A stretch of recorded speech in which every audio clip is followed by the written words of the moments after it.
bienvenue à toutes et à tous. On est ravis que vous soyez là, présents, malgré les difficultés diverses. Mais vous voyez, ici, on va dire, il y a une belle odeur quand même, hein, une odeur plus sympathique à Paris. On vous a prévu le soleil et on est vraiment ravis de vous accueillir. Je vais simplement vous présenter un petit peu plus ce qui se passe dans ce congrès en matière donc d'intervention non médicamenteuse avec quelques informations. Si mon diaporama fonctionne. Voilà, donc un enjeu très très important, une révolution qui est en train de s'opérer aujourd'hui, c'est le numérique santé. Le numérique, les solutions numériques sont en train de révolutionner la façon dont on va pouvoir proposer des offres de santé et vous connaissez tous les investissements qui sont liés à cette thématique. Et la deuxième révolution importante de ce, on va dire, centenaire, voire millénaire, c'est tout ce qui va être de l'ordre de la prévention. On l'a dit, on l'écrit depuis très longtemps que la prévention est un élément central. Pourtant, on ne le fait pas fondé sur les données probantes. Et ce rapport est un rapport important qui a été publié par Franck Chauvin en 2021, explique en quoi et comment, pour vivre plus longtemps en bonne santé, il va falloir établir des solutions qui sont fondées sur la science. Et on va notamment parler d'interventions non médicamenteuses, mais toute évolution, toute révolution en santé conduit aussi à un certain nombre de dérives. Et vous avez un certain nombre de personnes qui prennent la parole dans les médias, comme cet Alexandre Laurent, que vous connaissez probablement, inventeur de Doctissimo, ayant revendu Doctissimo, et en disant que l'avenir de l'être humain, c'est la machine et l'hybridation avec la machine, et que finalement, le transhumanisme, c'est la solution de demain. On pourra ainsi vivre peut-être de façon immortelle et avec évidemment beaucoup de sponsoring lié aux sociétés, on va dire, californiennes pour faire court. Et c'est parfois des dérives de mythes que quelques Grecs ont pu dire il y a quelque temps. La deuxième dérive, c'est évidemment des dérives d'ordre sectaire. Il y a 15 jours, au ministère de la Santé et à la Miviludes, il y a eu donc une information en disant que effectivement il y a des dérives. Pourquoi? Parce que la Covid a entraîné un certain nombre de difficultés pour un certain nombre de patients de ne pas être traités comme des personnes malades, mais strictement comme des corps malades, voire des organes malades. Et ça a conduit évidemment un changement de paradigme avec l'idée qu'il fallait peut-être y voir d'un peu plus près comment on soigne des êtres humains, comment on soigne des personnes, et non pas strictement que des organes. Et le pire qui a pu avoir, même si ma collègue de Sherbrooke arrivait donc ce matin, il y a aussi des difficultés au Canada, mais les Français n'ont pas été particulièrement brillants dans la gestion de la crise sanitaire pour le Covid. Et donc il y a là beaucoup de questionnements autour des dérives.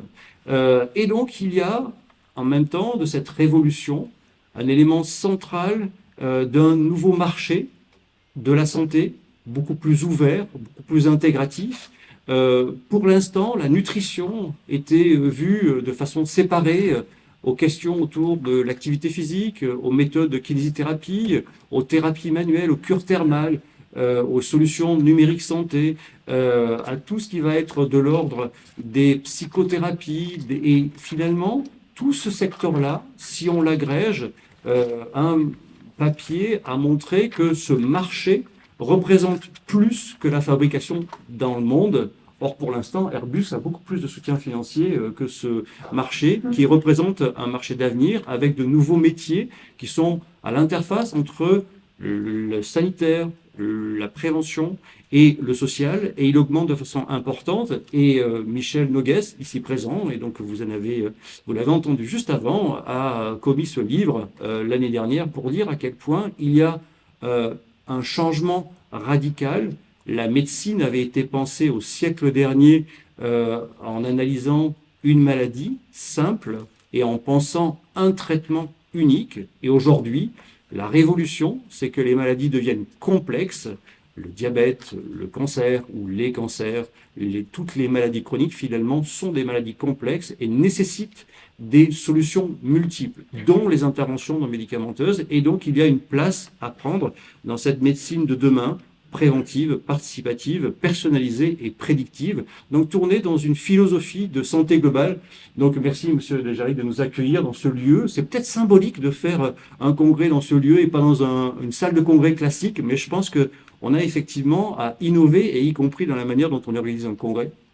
Alors l'enjeu de cette société savante, à la suite d'une plateforme qui avait été créée à Montpellier par les universités de Montpellier, la plateforme CEPS, finalement, on s'est rendu compte qu'il y a un seul modèle de validation scientifique des médicaments, un seul, que vous connaissez, hein, les phases 0, 1, 2, 3, 4.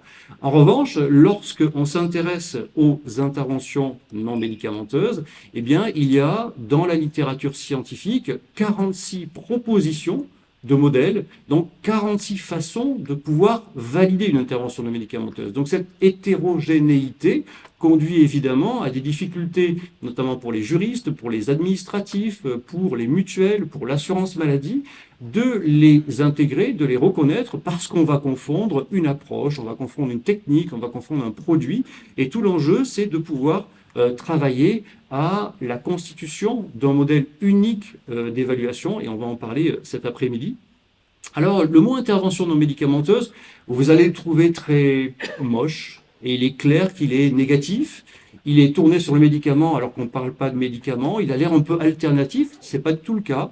En fait, les scientifiques utilisent ce mot depuis 1975, vous voyez, on a une première publication au Lancet en 99. On a travaillé sur l'algologie, donc les traitements de la douleur, sur l'addictologie, mais on voit qu'aujourd'hui, il y a une recrudescence absolument incroyable d'études publiées dans cette banque de données qui s'appelle PubMed et sur lequel vous voyez finalement la recherche a démarré juste en ce début de siècle et on a beaucoup à faire. Donc merci de venir dans ce congrès scientifique justement pour montrer à quel point la communauté s'organise. Alors, une intervention non médicamenteuse, on a passé beaucoup de temps à vouloir définir ce qu'est une intervention de médicamenteuse, donc une dizaine d'années. Et on arrive aujourd'hui avec la société savante à cette définition. Une méthode de santé référencée, efficace, non invasive, personnalisée et encadrée par un professionnel qualifié. En résumé, le premier mot, c'est une méthode. Une méthode n'est pas une technique, donc strictement qu'une technique, ou un produit, mais bien une méthode avec une théorie sous-jacente. Et ce n'est pas une approche, ce n'est pas une philosophie, ce n'est pas un mode de vie, c'est véritablement quelque chose qui va être protocolisé. Une intervention non médicamenteuse de santé, et la santé, c'est évidemment à la fois de la prévention, c'est à la fois du soin et potentiellement des actions à visée de guérison. C'est une pratique qui est codifiée, qu'on va pouvoir intégrer dans un référentiel. C'est une pratique qui est évidemment non invasive, donc il ne s'agit pas de chirurgie, il ne s'agit pas non plus de dispositif médical implanté. C'est une pratique qui va être intégrée à une offre territoriale de santé, une CPTS, ou donc une organisation comme un établissement de santé ou un réseau potentiellement. Et donc tout ce travail-là se fait par la formation non seulement initiale, mais également de la formation spécifique aux interventions. Et autant en France, on est bon dans la formation initiale, autant dans la maîtrise de ces méthodes, on a beaucoup de choses à faire.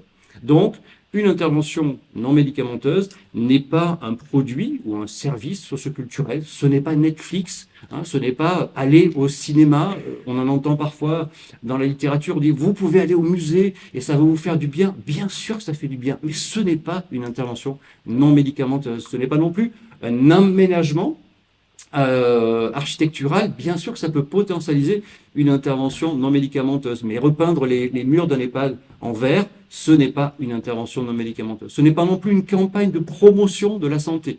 Dire bougez plus, c'est toujours intéressant, mais dans la réalité des changements de comportement, on voit qu'il y a des limites, et je pourrais comme ça le décliner. Donc vous voyez, notre périmètre d'intervention non médicamenteuse, il est très large, donc il concerne les art-thérapies, les psychothérapies, l'hypnothérapie, les pratiques psychocorporelles, les thérapies assistées par l'animal, les programmes d'éducation pour la santé, si on s'intéresse aux interventions psychosociales.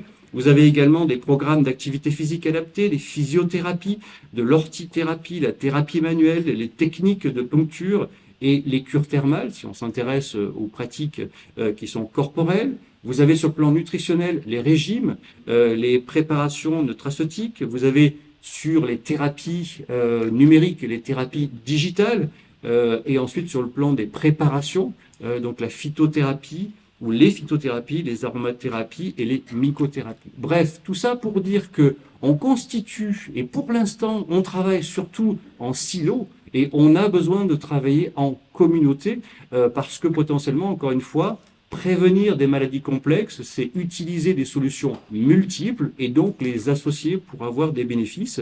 Et dans un centre comme le handball, bien sûr qu'il faut la préparation physique, mais si on ne pense pas l'alimentation et la diététique associée, on n'a pas des résultats qui sont très performants. Et Montpellier, quand même, c'est régulièrement champion de France ou d'Europe.